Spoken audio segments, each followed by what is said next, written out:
নমস্কার বন্ধুরা, বেঙ্গল কুকিং স্টাইলে আপনাদের সকলকে স্বাগত। আজ আমি পাবদা মাছের একটি রেসিপি নিয়ে চলে এসেছি। তবে রেসিপিটি শুরু করার আগে আমার চ্যানেলটিকে সাবস্ক্রাইব করে আমার পাশে থাকার অনুরোধ রইল। তাহলে চলুন শুরু করি। আজ আমি বানাবো পাবদা মাছের কালিয়া। পাবদা মাছের কালিয়া বানানোর জন্য পাবদা মাছ ভালো করে ধুয়ে নিয়েছি। এরপর এতে লবণ, হলুদ ও 2 চামচ মতো সর্ষের তেল দিয়ে ভালো করে মাখিয়ে নেব। মাছের মধ্যে লবণ, হলুদ, সর্ষের তেল ভালোভাবে মাখানো হয়ে গেছে। এখন গ্যাসে একটি কড়াই চাপিয়ে সর্ষের তেল দিয়ে দেব। তেল গরম হয়ে গেলে পাবদা মাছগুলো একটা একটা করে দিয়ে দেব।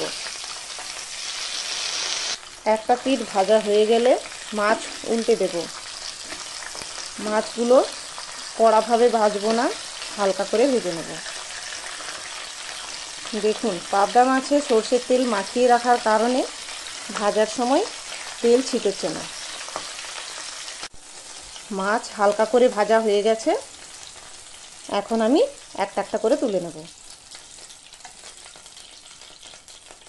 আবার একই প্রসেসে আমি বাকি পাবদা মাছগুলো ভেজে নেব।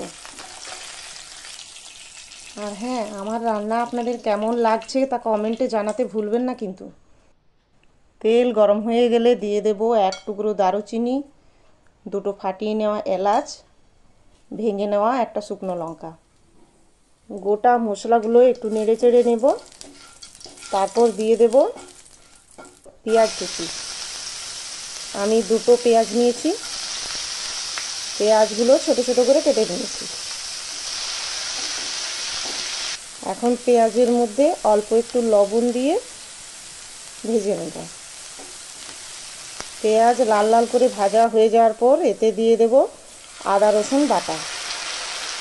আদা রসুন বাটা দেওয়ার পর কিছুক্ষণ কষিয়ে নেব।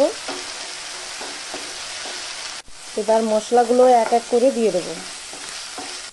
এতে আমি দেব হলুদ গুঁড়ো, লঙ্কা গুঁড়ো, জিরে গুঁড়ো আর ধনে গুঁড়ো। তারপর মশলার মধ্যে একটু জল দিয়ে ভালো করে কষিয়ে নেব। মশলাগুলো ভালো করে কষিয়ে নেওয়ার পর এতে একটা টমেটো পেস্ট দিয়ে দেব। এবার ভালো করে কষাতে থাকবো যতক্ষণ না তেল ছেড়ে আসছে মশলা থেকে।